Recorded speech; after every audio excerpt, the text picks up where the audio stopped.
We do all kinds of things here at Word in Your Ear. We do podcasts. We do video casts. Quizzes. Crowdcasts with famous authors. And we can guarantee to make your next birthday one you will never forget. There's only one way to make sure you get all of this, you get it in full, and you get it first. And that's by becoming a supporter on Patreon. Details here.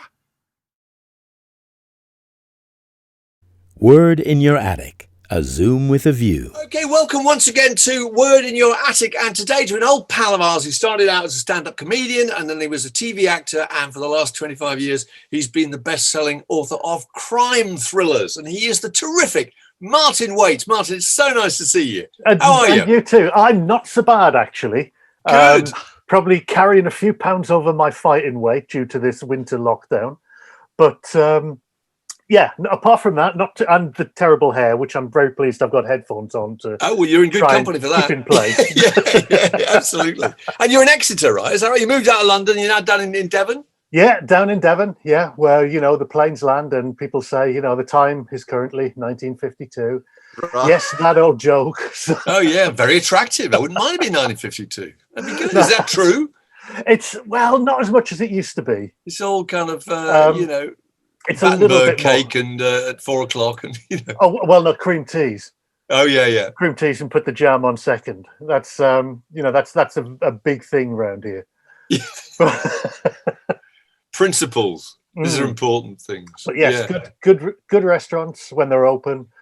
Really good local breweries. So, and lovely scenery. When they're open. They're open. We're loving your room. That's fantastic. It's a shrine to all sorts of old, what look like kind of slightly gothic movies. And those figurines in the back. Are there some? Are those kind of like models of film characters at the top of the? When I was a kid, shelf? I used to do, the old Aurora glow in the dark kits. You'd make of the old Universal monsters. Oh, right. I used to win prizes for doing that. So, when I got to be old enough to be able to afford them, they started to reissue them very expensively. Oh, really? And so, if you look at the top there, that's Boris Karloff as the mummy. Yeah. Then next along is the Grim Reaper. Yeah. And then there's Dr. Jekyll turning into Mr. Hyde. There's the Bride of Frankenstein and Frankenstein's monster. And then there's the creature from the Black Lagoon just next to him. So you've been sitting there with a tray covered in newspaper and strong-smelling glue and putting all those things together. Yeah, I was going to say. Yeah. Does it still? that was the Does attraction. it still smell the same as it used to? When you were a child. Is it right? It's it's like Proust and his Madeleines. Right. It's me and the Airfix glue. It takes me right back there again. And and I just needed something to take my mind off lockdown and the kind of impending doom of us all. So I felt making a model of the Grim Reaper was a good way to do that. It is. So all this stuff is now reissued, as he said, for the adult market, presumably. Yeah. Is it? It's how much can you pay for a model kit? Well, nowadays? I think I bulked a bit at about £250. Good God. For the Invisible Man. There it is. You fished us in. No, I'm serious. No, he had it's Invisible Man standing there undoing the bandages. So it's it's all the bandages are coming off. So you have to kind of build it so you can see through this empty face. Oh my God. So no, but 50 quid. Yeah, I thought I'd give that one a miss. So the routine is what? Up in the morning, writing crime thrillers, and then a break at 12 o'clock to put together the creature from the Black Lagoon. Is this it? And then a cream tea. Cream tea. And then bed. Yeah. I mean, what more could you want? This it pretty much, it was always my reward. If I'd done a substantial amount of work or finished a novel, then, I would treat myself to a model kit. Yes. And sit and do that, take over the dining room table. Oh, much hilarity about, not being able to eat there for however long. And Mark Billingham told me, he said, oh, put it on Twitter, put your progress on Twitter. Nobody's going to be the slightest bit. Oh, I think they are. No, Mark, I think you're wrong. Mark's been tweeting his all his jigsaws, as you've seen. He's done all those Elvis Costello covers. He did all the Beatles covers on sleeves. Yes. Yeah. And no, I think people are getting very involved in it. And yeah, well, I did. I think I tweeted, sometimes live tweeted Dr. Jekyll and Mr. Hyde, which I was very proud of. Yeah. Right. So, but I thought, it keeps me off the streets. So what else are you missing apart from, obviously the most writers we talk to, understandably, life isn't wildly different. It's a lot of solitude in front of a laptop, so that doesn't really change. Yeah. But are there other things that you're missing? Presumably you'd be out there doing literary festivals and stuff at the moment. And yeah, I do miss that. That's a big, or has become a big part of it. That you as you both know, you love nothing more to get together with another bunch of writers and talk rubbish. People who haven't spoken for a year going completely mad. Exactly. Cannot stop speaking. I know. And, but crime writers in particular are a very kind of gregarious, clubbable lot, aren't they? And as compared to other sorts of writers, is that fair to say? I think so. Because it is a kind of cliche, but it's also kind of true that we get all of our aggression out on the page. So we kill the people that we go to a romance writers convention. Jesus, because there's no love. What are they talking about? there's no love lost. So I think that's kind of why horror writers are very similar, because horror writers are some of the nicest people you could meet on the surface. Yes, they are, because they've all got rid of all of the work. Yeah. Fine, good. So the only other thing I'm missing is when I get fed up of working in here, which admittedly isn't that often, and I tend to get distracted more than fed up. I do miss going to coffee shops and sitting there pretending to write and complaining that there's too much noise.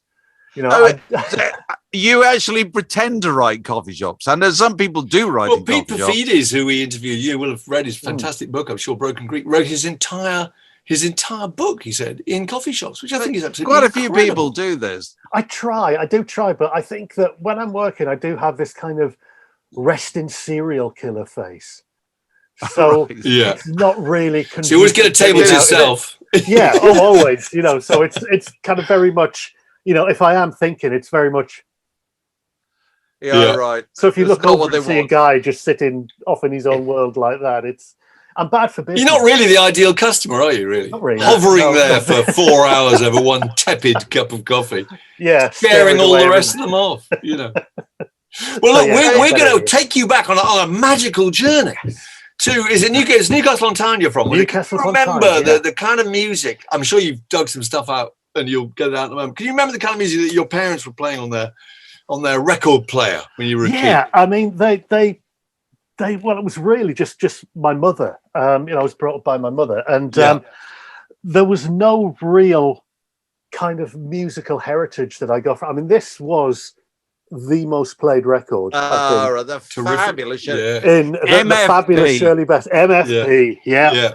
And it's not even. It hasn't even got the good songs on. So it's only the ones that MFP could afford, I think. I'm going to say, what are they? What are the less celebrated? So it hasn't got Goldfinger on it, presumably a big spender or anything like that.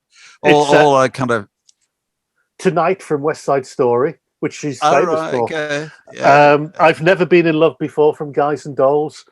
Far Away from the Blitz. Strange How Love Can Be. Goodbye Lover, Hello Friend. You Can Have Him.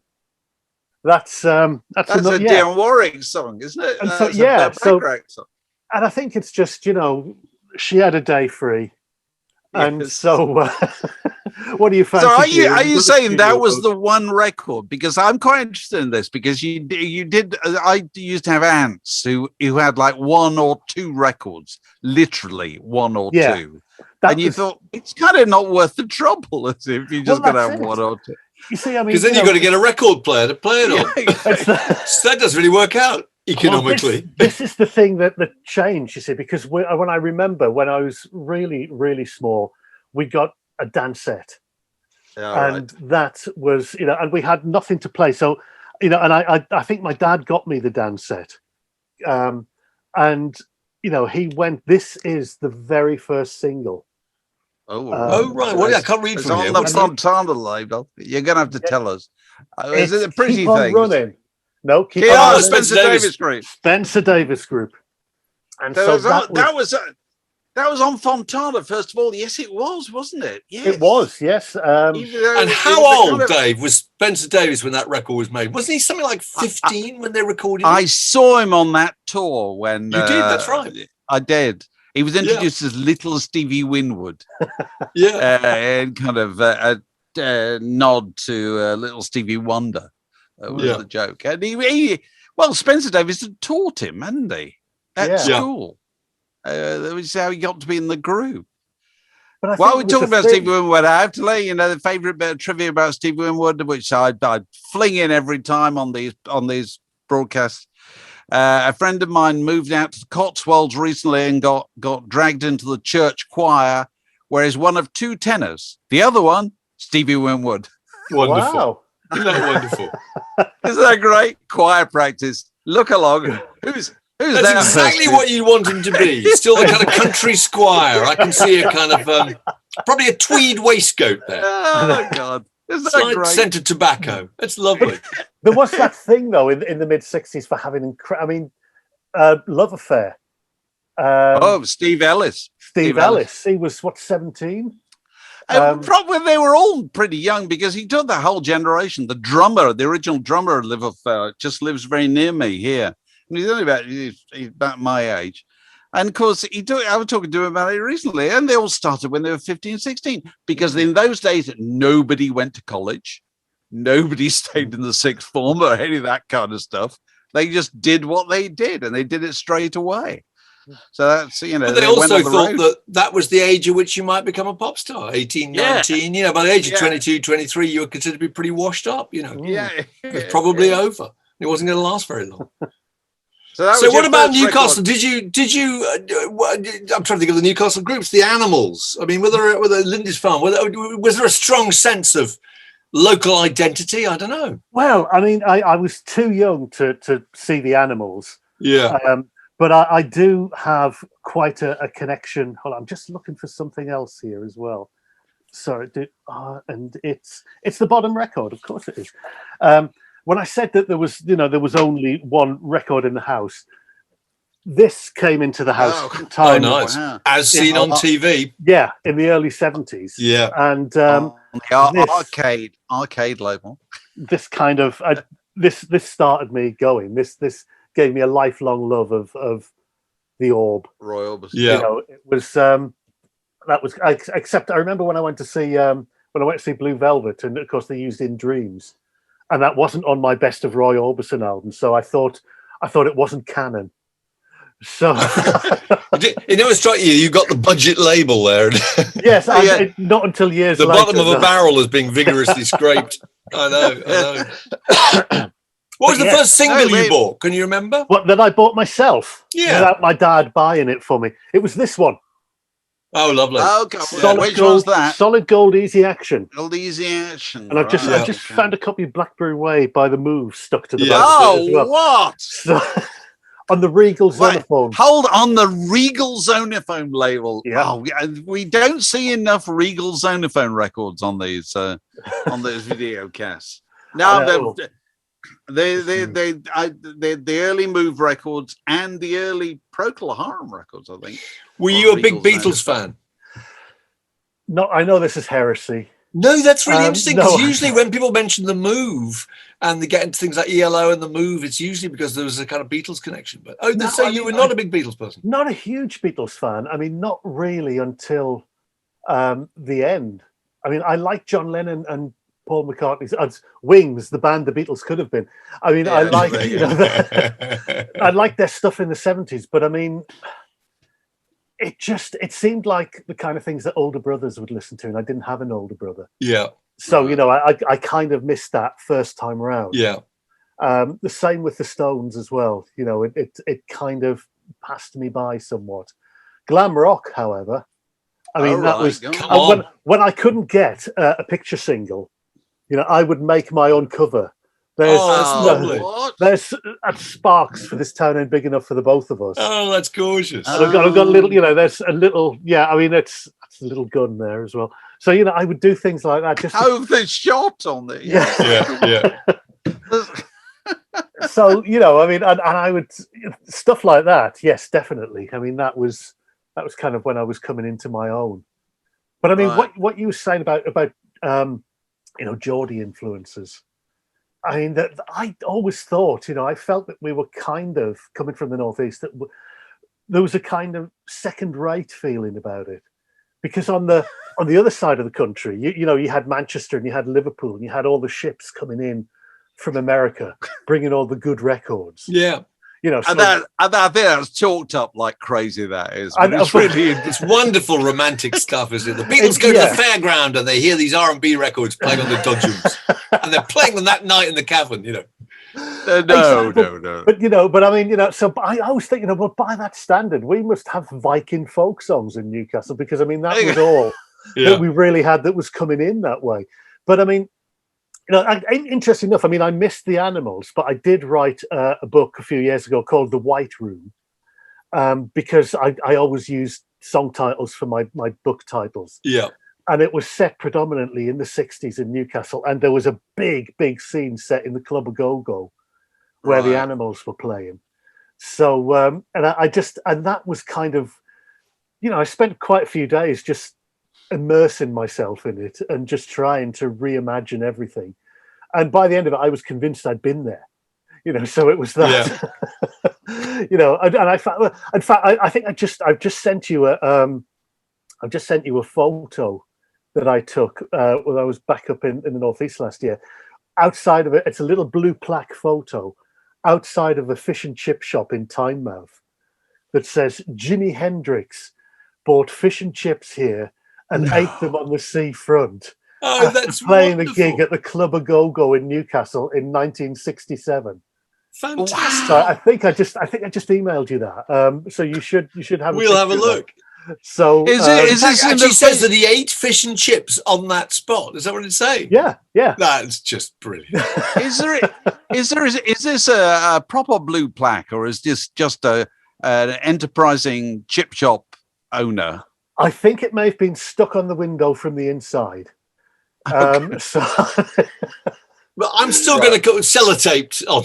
Yeah, it's. I'm still calling it a blue plaque. Let's not burst the balloon. I know, which then it got me thinking. I thought, well, hold on. I mean, England closed at 9:30 in those days, so he played the Club of Go-Go. Then he went all the way to Tynemouth, which is about 5 or 6 miles away. Yeah, and then bought fish and chips. And I thought, oh well, print the legend. Absolutely, absolutely. Or stick the legend That's on the business we're in. Yeah, absolutely. So you're saying that it's quite interesting contrast with you're saying that on the Northeast, people got a little bit of a chip in their shoulder about their contribution to music, whereas in the Northwest, they have anything but a chip on the shoulder about it. Exactly. I mean, but I've always thought that, growing up, especially in the 60s and 70s, it felt like England stopped in Leeds. Then Scotland started above Newcastle. And then we were kind of this little bit on our own. It's almost like this principality where, we weren't English and we weren't Scottish. We were Geordie, and it kind of gave this very, because whenever you'd watch anything that was TV was very London centric then.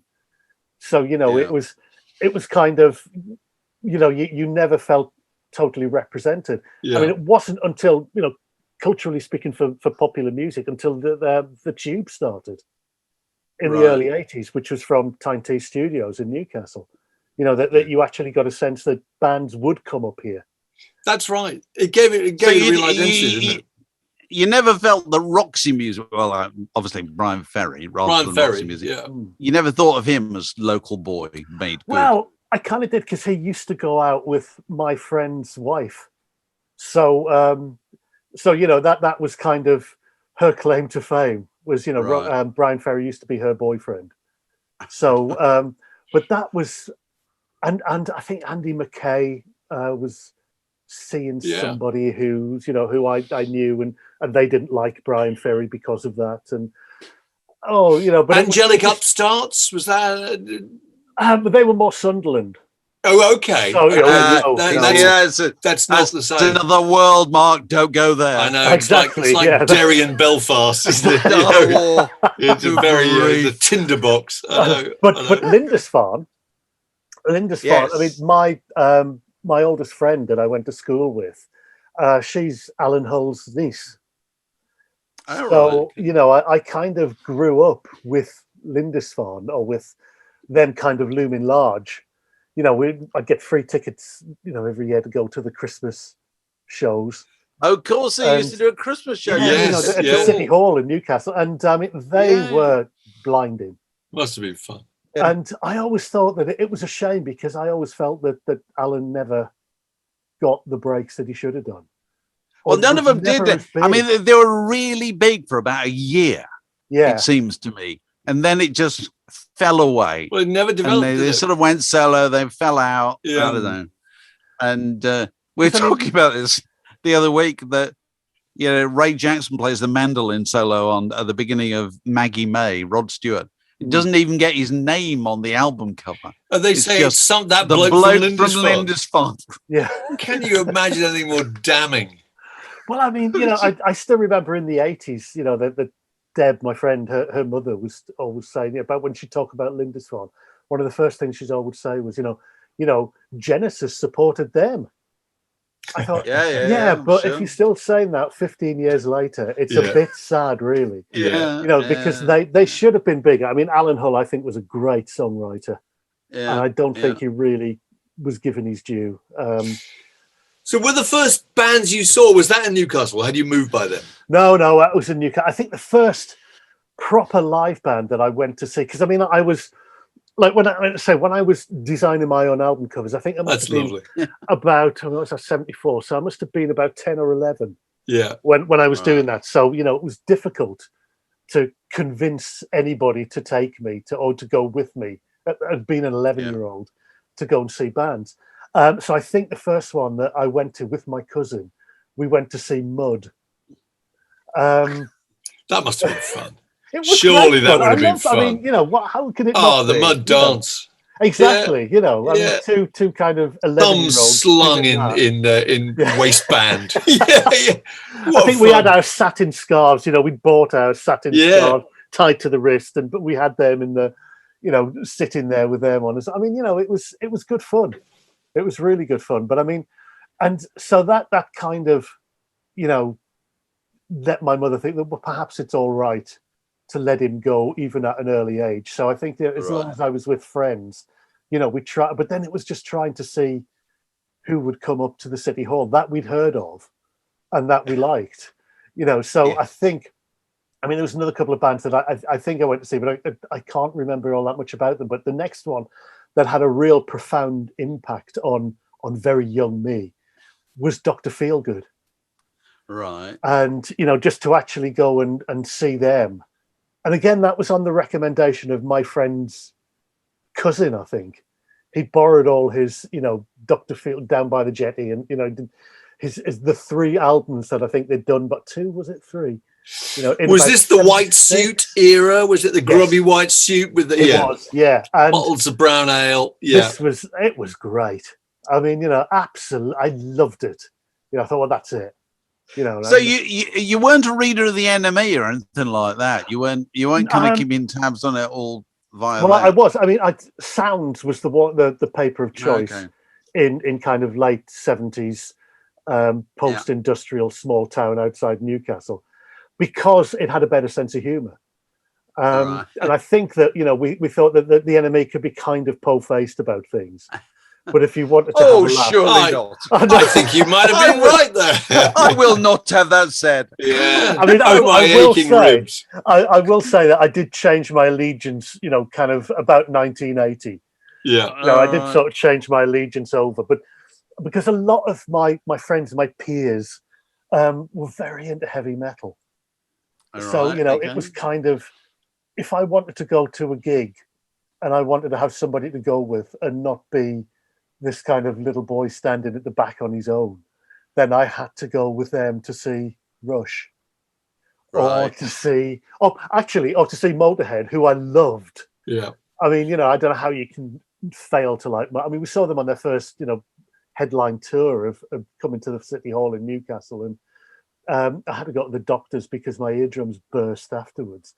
So they genuinely burst. Is that genuinely burst? What happens when your eardrums burst? How do you know they've burst? Because they were bleeding. Oh my Lord! Oh no! So you came out, you actually bleeding eardrum. You were how old again? I want to know this story. How old were you? I think I must have been. This must have been about 77. It was when their first album came out, the first Motorhead album. Because they've and done how that, old were you? So that was 3, 5, 6, 7. I must have been 14. Oh my God. Innocent 14-year-old goes to see Motorhead. We got tickets on the front row of the City Hall because it comes out. Oh my God! Comes out blood all over shoulders. Yeah. Concerned mother has every right to be worried. Yeah, came home. My mother was saying, "How was it?" And I was like, "Oh, that's appalling." And how do they mend a broken eardrum? What do they do? I mean, I did. I mean, when I was born, and I had sort of slightly damaged eardrums when I was born. So the last thing that I should have been doing was going to see Motorhead. Yeah. But so I mean, I was born with perforated eardrums, which I thought had healed up until then.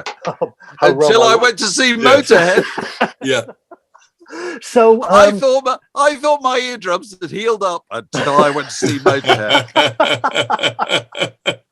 There's the article; it's writing itself. And so but they did. They healed up. The doctor gave me some antibiotics to stop them getting infected and keep cleaning them out. And it would be and you're prescribed Donovan to be listened to on the hour every hour till symptoms subside.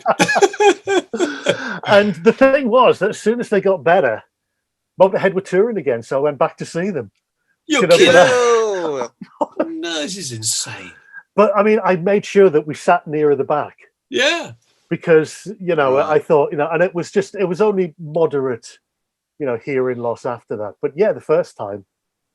I mean, it sounds Did you ever harbour any great fantasies about being in a band yourself then? Most people. Oh, you were. So what was the name of your band?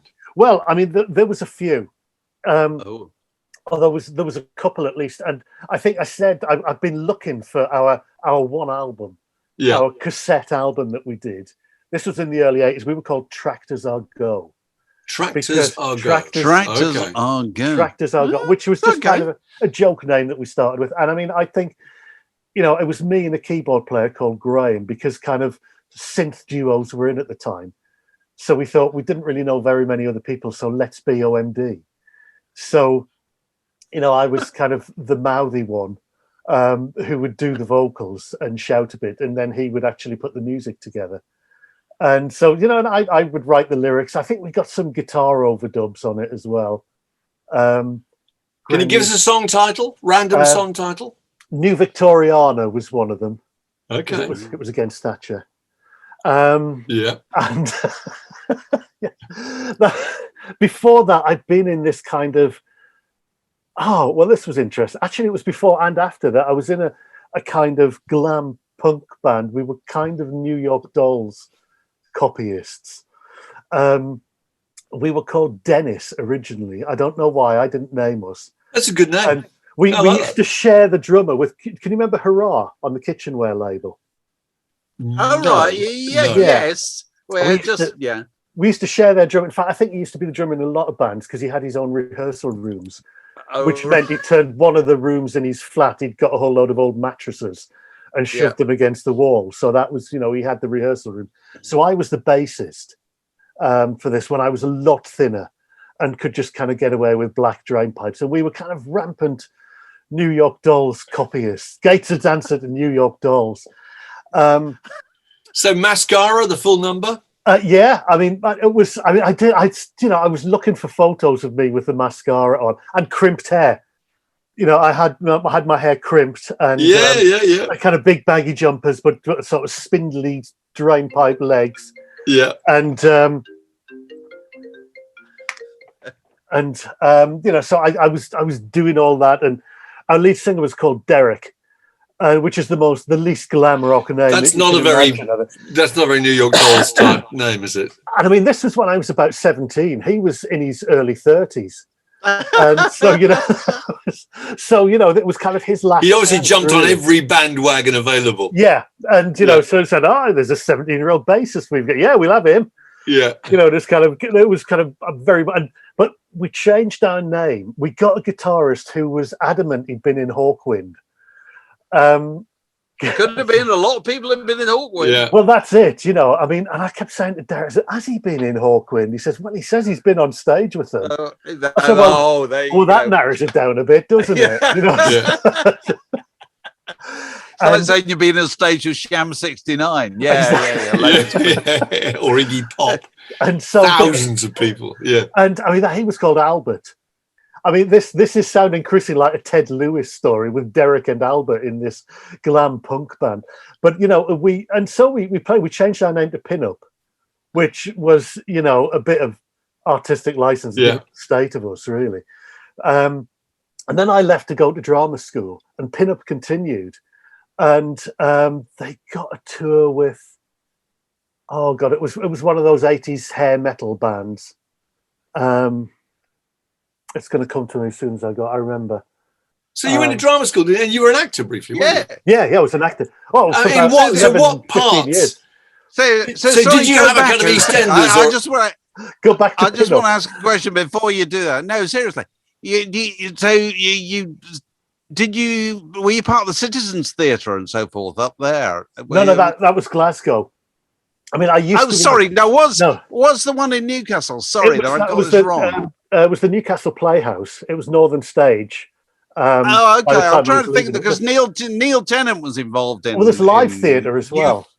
Youth drama in Newcastle, and he was. I was trying to think what the theatre was called. Sorry, I got that wrong. Because I did some stuff around sort of County Durham way with a theatre company there, but then I went to drama school, and which one did you go to? I went to Birmingham School of Speech and Drama, and then left. Everybody else that I left with went to London, and I went to Hull. So, I went to Hull and joined the theatre company called Remold, who were the old Hull Truck. Right. And we did, and I was saying this to Mark yesterday, we did a play, an oral history play on the history of Scunthorpe Steelworks with folk music. That couldn't be more right on. I know, it could.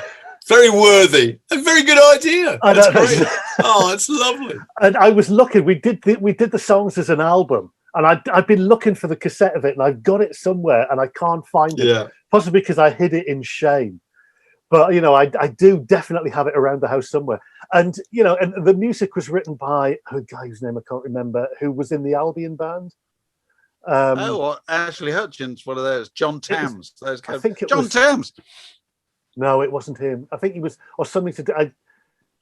He was definitely with the Albion band in some. Right, because John Tams wrote loads of stuff at the National Theatre, and he came out of the Albion band. But anyway, there's no shame in any of this stuff. I was once in a rock musical version of Dr. Faustus, so we can all talk. But look, just briefly, when you were an actor, you did do.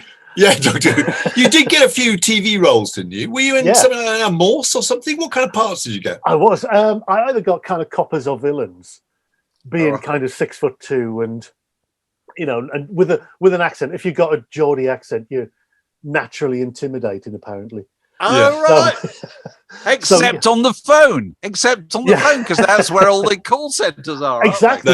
Which you just sell us anything on the phone. Yeah, and voiceovers. That's what I used to do. I used to work in a call centre when I was in between acting jobs. Oh, really? Because of your voice? Down in London then. Yeah. But the first big job that I did was in theatre was a year-long tour in a Catherine Cookson play. Where your Newcastle accent would come in, absolutely. Oh yeah. We'd be depending where we were in the country. I remember we were at the Yvonne Arnault Theatre in Guildford. One week, and it was the first night. And the company manager came over the tannoy and said, "Ladies and gentlemen of the company, can I just remind those who are natural Geordies, we are in Guildford tonight. So could you please tone down the accents? Thank you." So, it's just a noise. Oh, God. That's incredible. So I Red Rag said, "Oh, I've told it that way. And wait till I see what I'm going to be like when I'm coming to their like." So, so what made you knock out? What made you knock the acting on the head? Well, I mean, I think I'd, I mean, especially loved theatre more than TV. I mean, I'd done a lot of adverts. I was the Bass beer man for Ireland, which actually that was interesting. That's an interesting because that took 2 weeks to film across Northern Ireland. It was me carrying a pint of Bass going into the Crown in Belfast. Is this still on YouTube? Oh, yes, it is. Oh, right. You're the Bass beer man. The Bass beer man, yeah. Wow. And I walk across Northern Ireland to the Mourne Mountains and give it to my mate who's building the dry stone wall. And that was directed by Storm Thorgerson. Wow, really? From Hypnosis. Yeah. Who used to do ads like this, in his spare time. He'd done a similar one with a big country track for something in Scotland. And it worked. So he thought, oh, I'll get away with that one again. I'll do it in Ireland with a guy walking with a pint of beer. And unusually for commercials, which are usually about an afternoon's work, this was a fortnight shoot, traveling around Ireland. With lucrative. Storm. I mean, and who was all about the shot. It started to snow in one point, and I was about at the top of the hill on a field that they just wanted me walking along the ridge. Yeah. Kind of with the sun behind and a scarecrow in front. And it started to snow, and I just heard him shout, "Oh, leave him up there." So, what's he going to do? Call equity? Don't think so.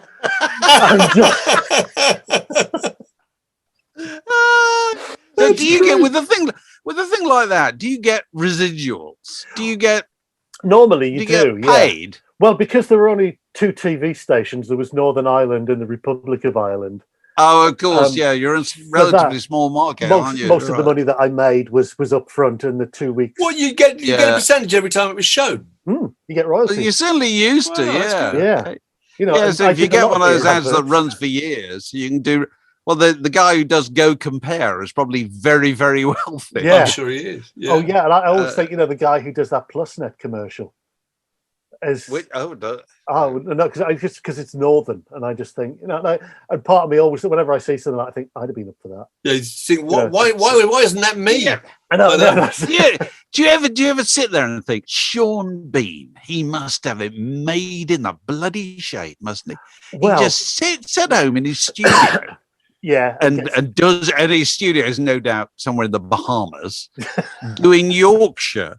Then occasionally puts on a chain mail and wanders out into the daylight and stabs somebody. In episode 3. Saves a maiden. Yeah, killed in episode 3. Well, no, I mean the part that I did on stage in that Catherine Cookson at the 15 Streets, Sean was playing that on TV at the same time. About halfway through, 3/4 of the way through the tour, they made a TV version of it. And I went for a drink with him afterwards. And so we were just, we just kind of chatting. I kind of said, he said, "Oh, you did that for a year?" I said, "Yeah." Because he was working with a friend of mine doing a play at the Royal Court. So I went to see her and we went out for a drink and just discussed our kind of, the curse of being Northern. Which, and I was kind of in 2 minds about it. I was thinking that I know it's my selling point being big and Northern, but I'm trying. Yeah. And Sean was kind of, I love it. I love it. I'll put it on if they want it. Very nice living. Fantastic. So I thought, that's a lesson for me, isn't it? So how did the first book come about then? Well, what happened there?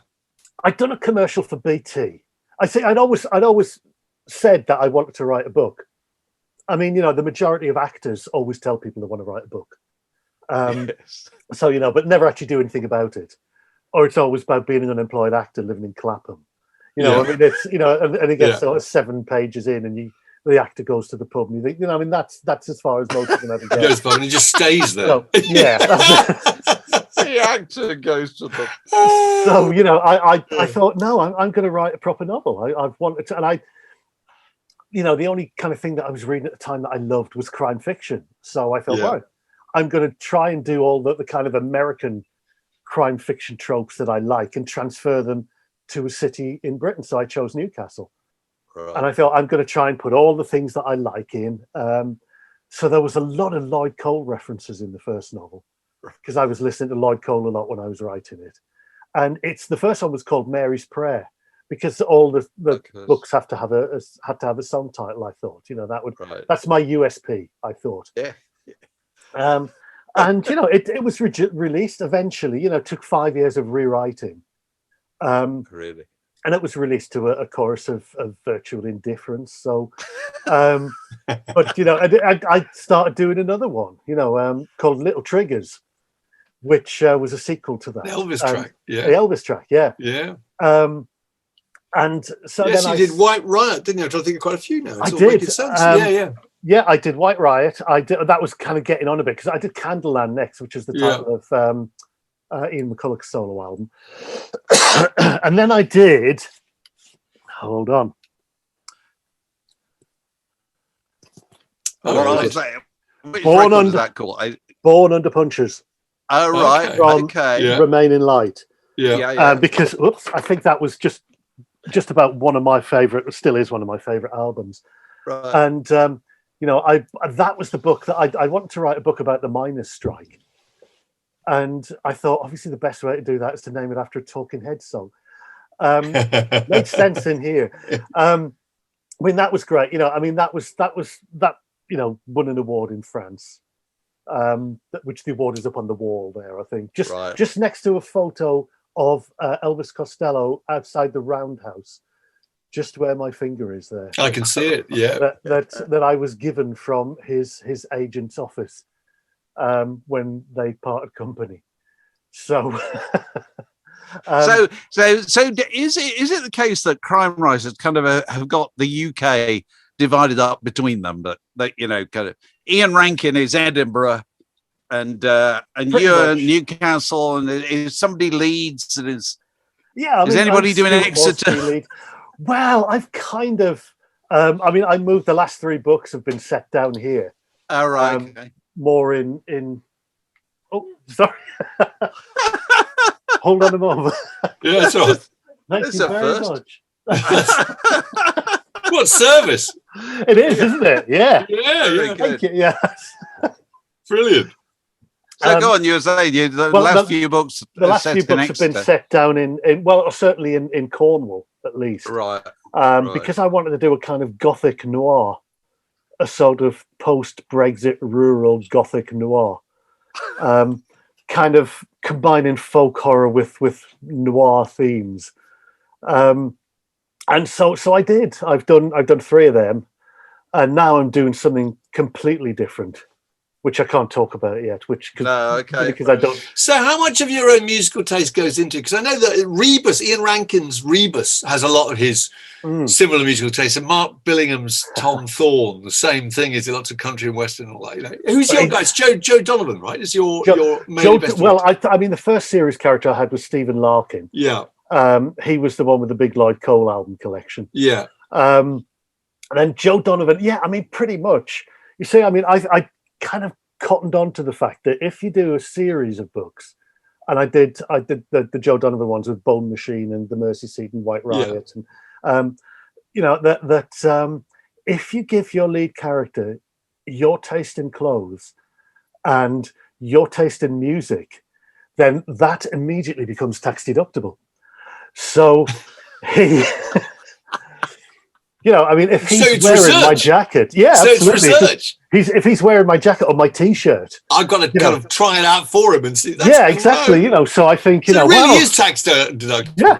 Yeah, So so suddenly, I had like 20 years of tax deductible record buying. Yeah, because because he would just and then Joe settled back and listened to the new Warren Zevon album. Yes.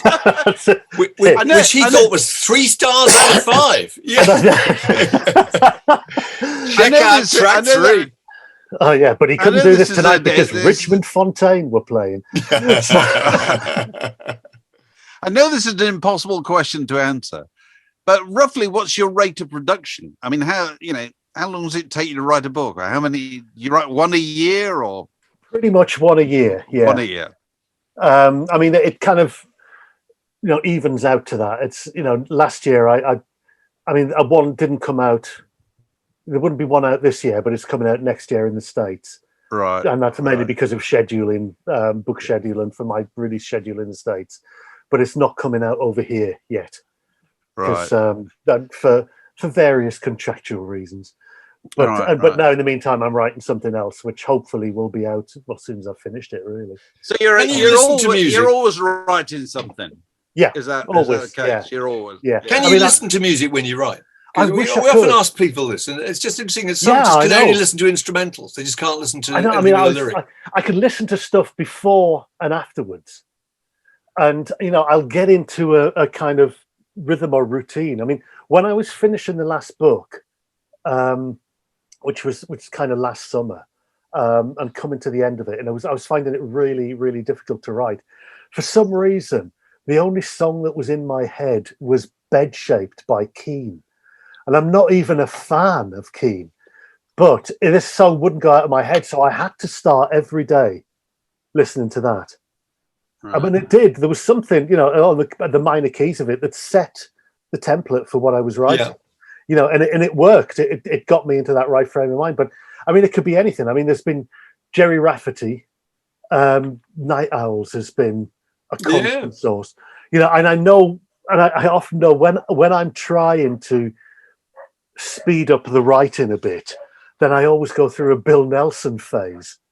Which God, Bill Nelson, first time he's been mentioned in any of these. Well, look, there's "Do You Dream in Colour," the single. So, which I was playing at the wrong speed for years because it's got 3 tracks on the back, which are at 33. Yeah. And I just kept playing them at 45, thinking he's in a hurry. Yeah. Well, that didn't work as an experiment, Bill. I'm sorry. But no, I mean, his Red Noise and, the first solo album, I get to a phase when I'm writing and that kind of keeps me going. Yeah. Right. But usually it's something, I mean, I know that, I watched the one that Ian did when he was talking about listening to, I thought I can't, because I know that I can't do it with lyrics. Yeah, he listens to actual songs, doesn't he? Well, I listen to stuff that'll get me in the mood, like I say. I mean, I'm a big fan of Pie Corner Audio on the Ghost Box label, which I thoroughly recommend. They sound like haunted TV themes from the 70s that never were. All right. And it's very kind of John Carpenter-esque. Yeah. And that has just got that's great to edit to. I can edit to music because then that becomes, that's like quite a disquieting soundtrack to have while you're working. And so I can do that. I can edit and listen to something like no lyrics. I tried Mogwai, but it's a bit too punch the air. So why can you listen to that while you're editing, but you can't while you're writing? Well, I think it's that, some writers have said, you write with the door closed and you edit with the door open. So it's, and I think, you put your head into a different space when you're editing, because it's using a different part of your brain. Yeah. The actual writing down is accessing something. Yeah. And that's all there. So it's then it becomes more of a technical exercise, to actually try and make what you have there work. Well, they're completely different disciplines, aren't they? One is creating something, the other one's usually just lopping great chunks of it out, Yeah. Several tens of thousands of words in my case, usually. Oh, no. Agony. Yeah. What do you write? Do you write too long and then cut back? Cut it down. Yeah, you do that. But... It's that thing. I'm writing you a long letter because I don't have time to write you a short one. So, it's very much that. And I do. If it's like a barber. I could always leave it too long and cut some more off, but I can't stick it back on again. Yeah. So it's. I'm so fascinated, by the way. I once went to a private eye lunch and everybody there was writing a book, and they genuinely were writing a book, and all they talked about was their routines. What time they started in the morning and how long they wrote for. And the general agreement was that Ian Fleming had the best routine. I think Ian Fleming got up at about I don't know, did the crossword, maybe smoked a couple of cheroots, and then in a kind of silk dressing gown, he sat down and typed for about 4 or 5 hours. And then he took the rest of the day off, went to the beach, hung around Goldeneye, had a fabulous time. And then in the evening, after dinner, he had 1 bottle of red wine, and he edited for 1 hour, edited what he'd written that day. And I thought, that's a lovely idea. That's a kind of romantic way of doing it. And It sounds completely painless. He had a gold-plated typewriter that he wrote on as well. Did he? Yeah. So, because he thought, well, I'm going to be successful at this, so I may as well look the part. Yes. And got himself a gold-plated typewriter. And I thought that's an enormous amount of hubris if you crash and burn on your first book, mate. So that's... Yeah, but spend the rest of your life paying for your gold typewriter. Yes, exactly. No. Oh, Lord. So, look, have you got any more to show us, or have we missed any, or should we be talking to you about the greatest record ever made? I have. I've got loads of stuff. I mean, I said that this has survived the wars, and I said that I was too young to go to gigs, and until the only time that I got to see this band was when, let's say, the classic lineup had gone.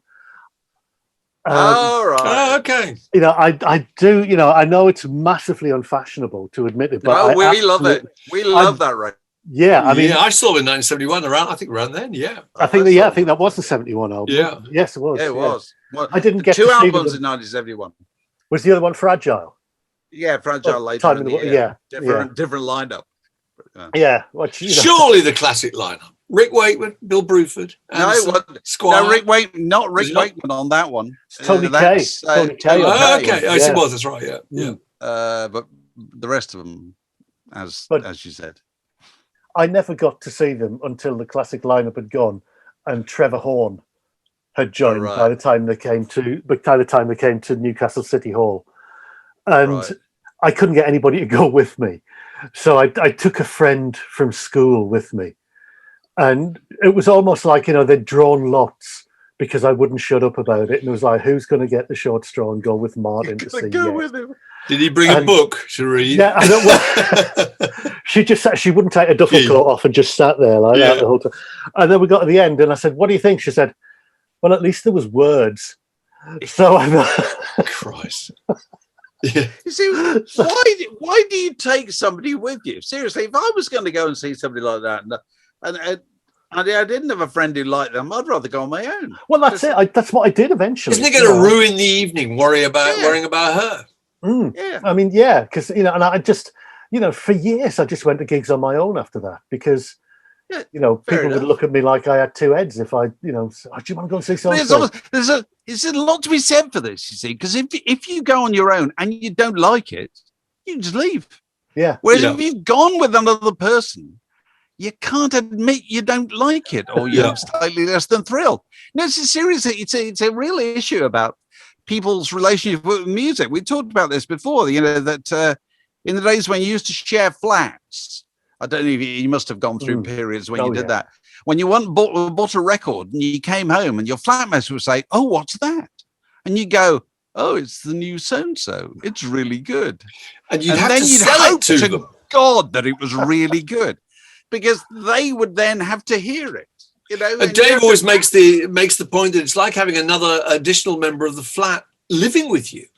Suddenly you've got to accommodate Tom Waites, whoever Tom Waites is. He's going to be living with you. He's going to be making this noise in the corner every night, and you're going to have to get along with him.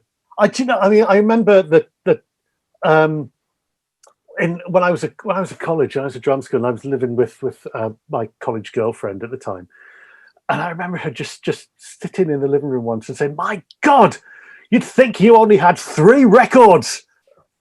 And I just looked at it in all seriousness and said, "What's the third?" And interesting, it was Tom Waites that I was just kind of, and I just got the new Tom Waites, we'll put this on. Should we have that on again? Should we listen to it again? Let's put it on again. Yeah, it's good. Let's do it again. My God, and so I think I alternated that with the Go-Betweens or something, and so she got very annoyed. That was a classic division when I was a kid. People had incredibly expensive hi-fis and about 3 records. And then people had thousands of records and not terribly good. They spent all their money on records rather than the equipment to play them on. Yeah. I was pretty much like, I think I had my little, as my girlfriend then called it, my little piece of plastic. Yeah. But I think that I'd got from Dixon's, you know, that was, I was mightily proud of this. Yeah, yeah. You know, that was all that my student money could stretch to. But, you know, and it kind of, it was that kind of thing, you know, like you would walk around with an album under your arm. You would, absolutely. You know, and that was kind of, that showed which tribe you were in. Completely. Give us an example of an album that you used to walk around carrying. Well, I mean, Led Zeppelin IV was a good one. Yeah. Because, you know, that was something that, you know, I mean, I had it on lilac vinyl, which when I got divorced a few years ago, somehow never made it to my new house. So which I'm very upset about. But, you know, I mean, that was kind of peer pressure. I mean, in the late 70s, I mean, I had the Clash's albums and Costello's, you know, I was a massive, as you know, massive Costello fan. But my peer group, you know, have you got the new Uriah Heep? No. There you go. No, of course I haven't. So, you know, it was almost like, you know, I had to, you know, if you walk into school or you go in and, you know, to play on the record player that day, you know, take Led Zeppelin IV. That'll show you won't get beaten up. Is the thing about, it's quite interesting this. The thing about taking Led Zeppelin IV or Atom Heart Mother, is another good example. No writing on the sleeve. Absolutely nothing to identify to anybody other than the initiates what it is. So there's a coded message no to clue. people already understood. You don't even know, you know, there are people just looking at that bloke is walking down the high street in Gateshead carrying a Frisian cow under his arm. For some reason. Or an ancient picture of a woodcutter. Yeah. You know, what is he doing? Except to the people who know, well, they don't have to look any closer. Yeah. It's just a sign that you're in on this gag. Yeah, really, absolutely. I think it was a huge part of the hypnosis appeal, actually. You're talking about Storm Thorgerson. Is all those covers you used to look at and think, what the bloody hell is that? Yeah. You know, because everyone was supposed to be a surprise. It was just a message to all the people on the inside, wasn't it? But I think that was the days when you would spend just as long looking at an album cover as you would listening to the album. Absolutely. You know, because I mean, the excitement that you'd get, you know, getting that go. I mean, for me, you know, it was getting a bus trip 5 miles into town to go to the record shop, to go to the HMV or Virgin, and then, you know, then get it, try and read it on the bus without being sick coming back. And then also having had no inkling of what it might sound like. That was the thing I remember, was being on the bus and trying to imagine what this record would sound like when I got home and put it on. Yeah. And it was just, but that was so exciting. That was the part of it, you know, and I mean, and you know, and then if you did want, you know, having to sit up late with the transistor under the covers, listening to John Peel, you know, to try, and then if you, something that you like, trying to quickly write it down, because sounds wouldn't mention it. NME would, but sounds wouldn't mention it. You know, and then, you know, but that was looking back, that was part of the fun. Yeah. It was. You're a Tom Waites fan. Tom Waites says, he said recently, nowadays, if you want to know the answer to anything, you look it up. In the old days, we used to wonder. I miss the wondering. Yeah. Which I think is a really good point. Yeah. Mysteries can be instantly solved now. Yeah. Absolutely anything. But I think what I found a few years ago now, when my daughters were teenagers, you know, I remember I was walking past my eldest daughter's bedroom one night, and I sort of listened to what was coming out of there that she was listening to. And this is what I found, you know, really interesting, that in a way, you know, she was discovering her own things, you know, by using it, you know, by using that, what I would call, you know, like you say, a lack of wonder. And I was, you know, and I put my head around the door and I said, "What are you listening to?"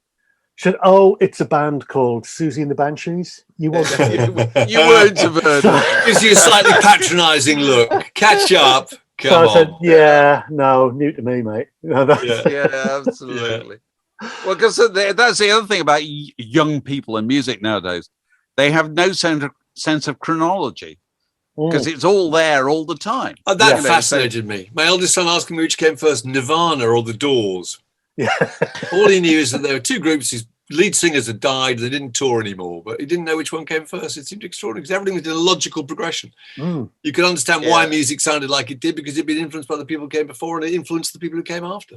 No idea about that at all. The other thing about the internet, I think, is that you couldn't launch a mysterious folklorish rock star now because you could Google them and find out who they were. Yeah. You could find out who David Bowie actually was or Bob Dylan. This guy was apparent. Bob Dylan, a really good example. Bob Dylan, man, kind of freewheeling character, born, lived in circuses or whatever, you know what I mean? And rode to came out of the Dust Bowl, rode freight trains, all the things he'd invented, You would find out that he was actually a kind of low middle class guy from Hibbing, Minnesota, who'd been to college, and, like anyone else. Really interesting. So look, we traditionally end with the greatest record ever made, don't we, Dave? Well, yes. Can I just look? I brought this pile along to try and help. Oh my lord! Yeah. So how long? Those are possibles, are they? That's what I've whittled it down to. Okay. Oh, right. So it's a top 10. It's well. Okay.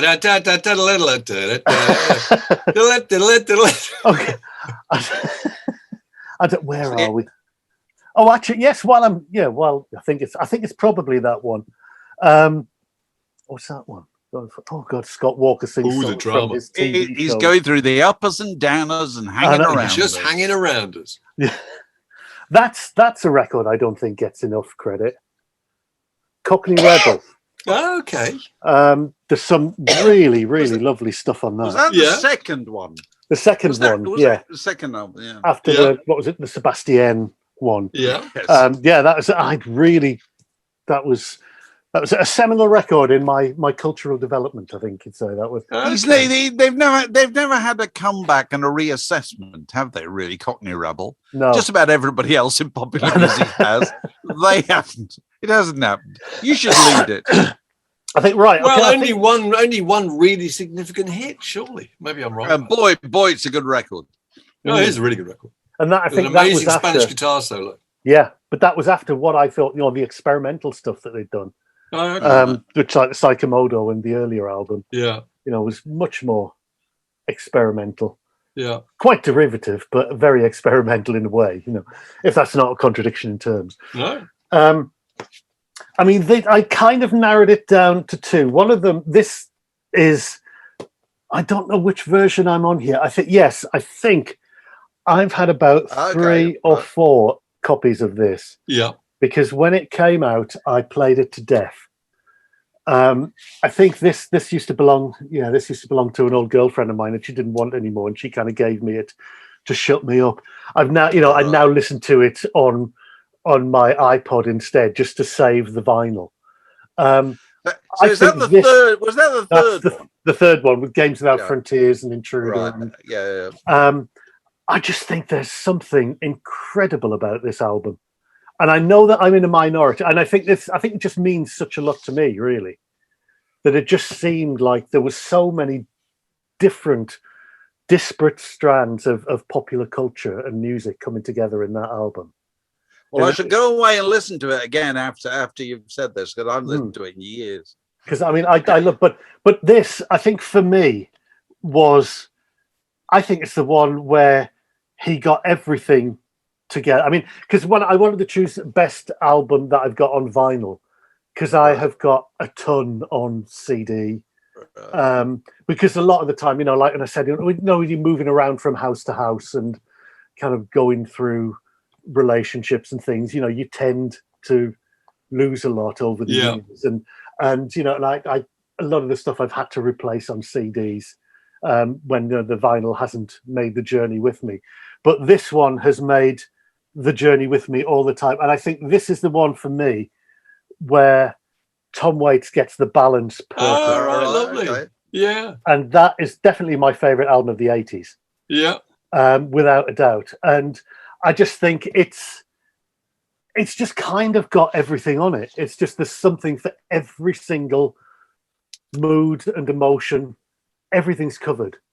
And it's just kind of, there's rawness, there's beauty, there's incomprehension. Yeah. Before we went too far into one way or another. I just think it's kind of like everything that he hits on that album works. There's not a bad track on it, and there are a lot of tracks. Very good. And Very David, good. you look unconvinced. All right. No, There's sorry, no wrong answer. no wrong. I mean, I answer love at all. this. I love this section of the show. We had someone on the other day. His favorite record was by Duran Duran, and David. I thought, well, fair enough. You know, I mean, Yeah. we don't have any handle on Duran Duran at all. God. But that's the extraordinary thing about pop music is that you can totally understand your own obsessions with groups, your own need to know as much as you possibly can, your own, looking at the forensic detail of what they did, and yet somehow find yourself bemused by the fact that other people are doing that about other acts. But it's exactly the same process as why shouldn't they? You know, we're all in the same boat. We just have different tastes, Exactly. I should go away and listen to both of those again. Yeah. Which is what I've been doing after many of these things. Actually, people, evangelizing for certain records that I haven't played in years, and I know. very often got them out and really enjoyed them. And Which I is shall part of no the doubt service do we that provide. with those.